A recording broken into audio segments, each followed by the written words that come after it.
Thank you for browsing page 121.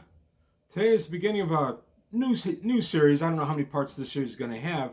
It's going to be on the Battlesystem 2nd Edition combat rules for mass combat in AD&D. This came out just as 2nd Edition was coming out in 1989. This also was released in 89, so it's clearly labeled AD&D 2nd Edition. But honestly, it works flawlessly with 1st Edition, so that's how I use it. But it is a 2nd Edition game published in 89. What this is a very nice rule set on how to take minifigures, put them on your tabletop, and cause all kinds of battles and combat. You can also integrate your character into the tabletop, and there are a couple of different ways the character can be in. Now, I did a video on Battlesystem on this book about 2 years ago, a little over, and while that's a good overview, that's fine. Take a look at it if you want to, and I do a little bit of explanation of the game.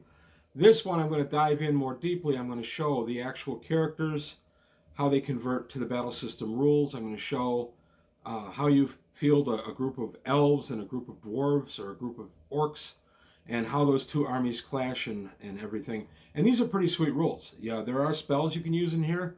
You can cast spells on the opponents. You can have energy drain if you happen to have a bunch of whites or something as your troops.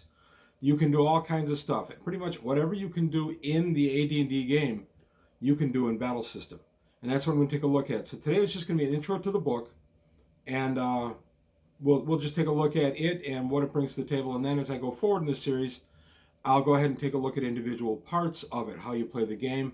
And then eventually I'm hoping to do a couple of actual plays where it'll be myself and a couple of my players actually playing a Battlesystem combat. So that's where this is headed. It's all going to depend on you, the viewer, how much you like this, how much you're interested in seeing this go forward. But for today, we're going to take a look at Battlesystem Rules 2nd Edition for 2nd Edition D&D, and I'll explain what 2nd Edition of this is as I go into it. Today on page 121. Before I get into the book itself, I just want to say, if you haven't subscribed to the channel, please do. Subscribers who have, thank you. And please take a look at Patreon. I'm trying to do a couple of different things with my software, and for that I need a little bit of assistance. So if there's anything you can do to help out there, that would be much appreciated. End of commercial. Back to the important stuff, as I always say. Battlesystem miniature rules. This is the 2nd edition of Battlesystem as well. It's not just 2nd edition D&D.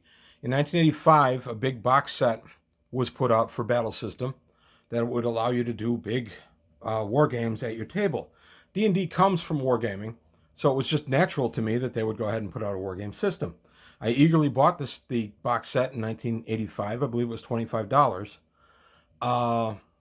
They had a bunch of different little punch tiles, little flat pieces you could put out that would be your ogres, your goblins, whatever. I was really excited about it. I played it solo a couple of times. Well, that didn't work too well. That didn't do it. Well, let's see how it is when there's other people at the table. It was a disaster.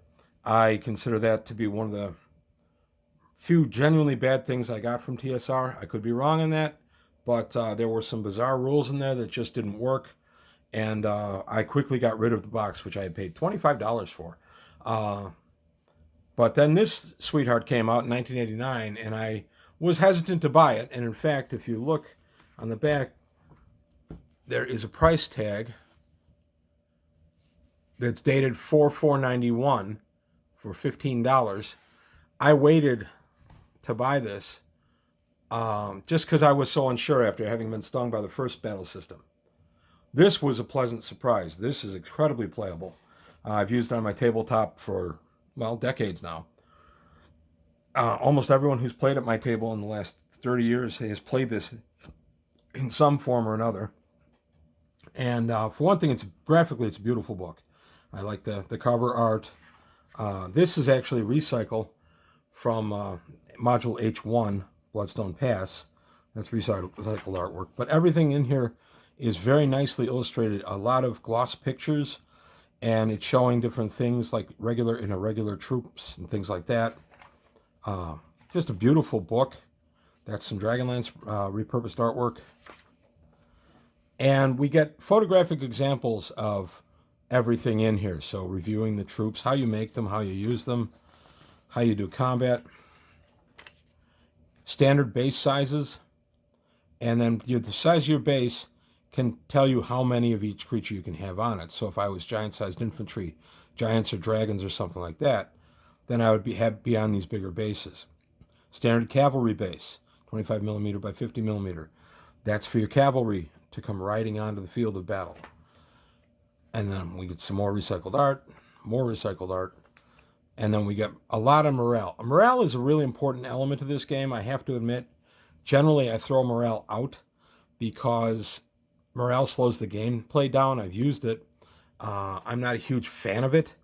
So morale is one of those things that you may see me just using one, and then I'll try to remember to tell you, oh, by the way, we're not doing morale on this one. I don't like dice rolls to determine the outcome of battles. So now we get how we move, and some beautiful, back in the day, sculpts of different models. And here they're actually talking in this one about how this one was kind of kit bashed by Dave Sutherland to change his armor and his weapon out. That's pretty cool. And then how you would charge things, how you go over obstacles like fences, low walls, over a gully or a ditch. All kinds of rules here. This is very complete. They did a nice job fighting in towns with the little cardboard buildings they had that came out as part right around the same time. They did some nice follow-up stuff with this. There's some articles in the Dragon. There were a couple of modules that follow this up, and I'll take a look at one or two of those that I actually still have. There's a nice box set called Castles that'll be part of this series. I'm going to take a look at that. All of those had to do with the Battlesystem stuff, and I snapped up most of that stuff when I could. The great news is this stuff is all available on DriveThruRPG. This particular book that I paid $15 for 34 years ago is $5 on DriveThruRPG. And I'm actually going to buy a copy of this because I don't have it electronically. I'm going to buy it to have on my tablet so I can read this when I'm not home. So I do recommend that. I'll put a link to the DriveThruRPG to buying this. But the other stuff that I'll be showing too, I've checked, and I think all of it's available on DriveThruRPG. This is a fun game to play. It's really fun if you and a friend are enjoying a rainy afternoon and nothing to do. But the great thing about this also, and this is experience talking, is you can play this solo. You can set up two sides, and then you can do a solo combat, mass combat, that might take you a couple of hours to resolve. And you can do it all by yourself. So if you don't have a gaming group anymore, or you're just long time between games and you want to do something, this is a great solo play game system. I recommend it highly. We get some basic scenarios in here. There's a couple of bridges that you have to hold. Bridges are a lot of fun in this. I've built a few bridges from Hearst Arts. I'll show a couple of those on when I go up with the channel and I put up some terrain. Holding a bridge or taking a bridge can be a great challenge in this. Here's basic scenario number 2 and number 3. Now we go to the intermediate rules. So you get the basic rules, and then they get built on by the intermediate. I recommend, by the way, reading this book from page 1 all the way through. The basic builds the intermediate, builds to the advanced rules. But you kind of need a basis in the basic rules before you can read the advanced rules. Otherwise, they won't make a ton of sense. So it's not a real long book, about 128 pages. But I do recommend reading it so you understand it. I have changed some rules here and there. There's some rules that just didn't make sense. I'll touch on those as I go through individual stuff I look at. Firearms, I do not have firearms in Greyhawk. Gunpowder a la Gary Gygax does not work in my Greyhawk, so I don't use firearms, I don't use cannon. You get some optional combat rules, splitting missile fire between targets, armor rating penalties, things like that. Again, as we go through this, I'll talk more about what those things are. The intermediate scenario 1, you get the setup and what's going on, and scenario 2, and then scenario 3. And now we get to the advanced rules. The advanced rules is where the magic comes in. You're going to have more magic. You're going to have flying creatures in here. You're going to have energy drain. How does a fireball work? How does a lightning bolt work? Those are times, by the way, if a unit of 100 human infantry get hit by a fireball, The fireball is really only going to remove 2 to 3 of the unit. So, and I'll explain that as you go on, but it'll kill 20 to 30 maybe of the people in the unit. At that point, the unit does have to make a morale check, and that I do enforce usually. There may be scenarios where I won't, but then I usually will, simply because everybody freaks out because the fireball just blew up. Oh my gosh, the guy standing next to me got killed. I have to run away to save my own life. So there are times that you do that. Magic Missile works in here, but some of this stuff will not translate exactly. You have to realize Magic Missile might remove an entire figure. These figures work. Each figure out here would be worth 10. So this would represent 30 orcs standing in there. So 30 orcs standing in there, a Magic Missile will kill 1 to 2 of those units. Wait a minute, Magic Missile can't kill 10 to 20 guys. No, it can't. But as I'll explain when I get to the magic and such, you're not killing everyone in the unit. You're making everybody freak out. After the battle, if you do a long-term kind of army situation, which I have done, you find that your casualties, your amount of dead, is really only about a third of what actually was removed from the table. The other guys just ran off, regrouped later, came back, something along those lines. So everybody's not getting slaughtered. Okay, there we go. Some more of the advanced rules. War machines. You can have trebuchet, catapults, mantlets, all kinds of stuff. And then we get to the magic section. The magic section is really good. You get some magic resistance. You get some saving throws. Here are the spells themselves. Magic Missile. Range is 6 inches plus 2 inches per hit of caster. I'll explain that when I go into it. Area of effect, 1 figure or unit. Magic Missile inflicts 1 hit upon the target for each hit of the caster. No attack die roll necessary, up to a maximum of 5. Armor checks are allowed against each hit. So, unlike in the game, you kind of get a saving throw versus Magic Missile. But if I have a caster who has 4 hits, and that's not hard to do, I'm hitting the unit 4 different times. If they all fail their armor checks, I could theoretically wipe out 40 guys. Again, this is not me in D&D wiping out 40 guys with 1 first level spell. It's guys freaking out that somebody's using magic against them.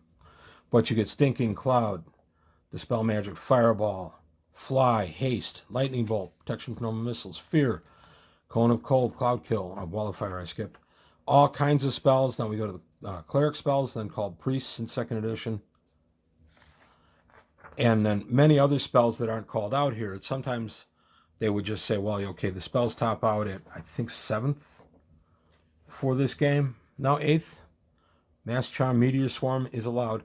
But there are some spells that are not called out here, like Otto's Irresistible Dance and any of the Bigby's hand spells, things like that.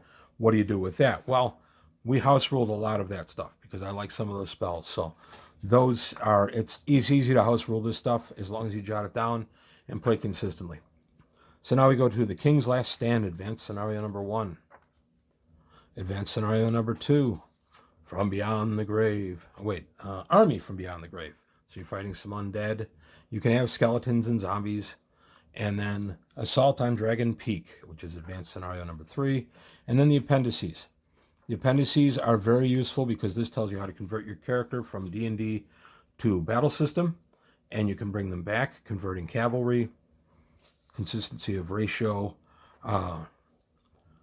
creatures. This is the list of creatures that you can use with the basic intermediary rules, which, centaurs, dwarves, elves, orcs, halflings, goblins. And then we get some human troops, animal packs and herds, individual heroes, characters, heroes, and monsters. The Chimera, dragons. Dragons are really tough in this. A black dragon, attack die 12, which is huge in this game. Armor rating of 2, 9 hits. CD is command diameter, I think it is, 12 inches. Move is 12 inches on the ground, 30 inches flying. Breath weapon is 3 die 10.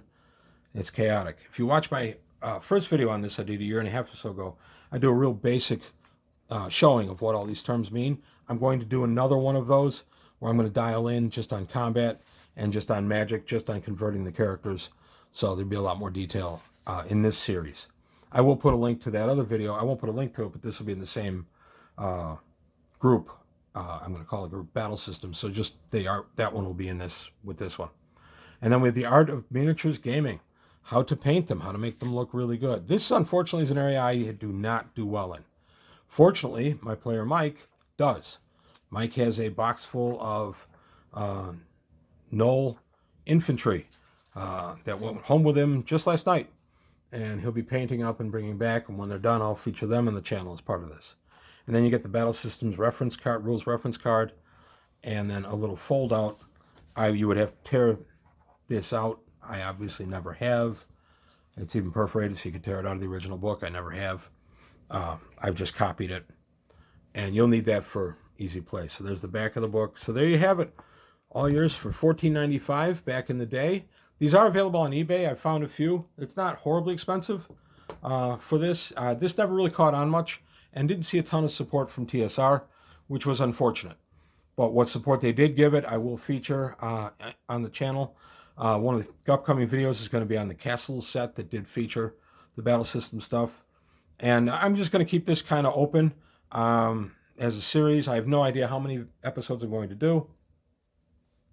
And like I said at the top, that's really going to depend on you, the viewer. If this proves to be something that people want to see, I'll keep it going. If it proves to be something that people aren't interested in, then I'll only do a few of these to show the background of it and the basics of Battlesystem, and then I'll move on to something else. So the fate of this series is in your hands. But that's all I've got to say for today on page 121. I hope you liked what you heard and saw. If you did, please like and subscribe. Thank you for supporting my channel, and I'll see you next time.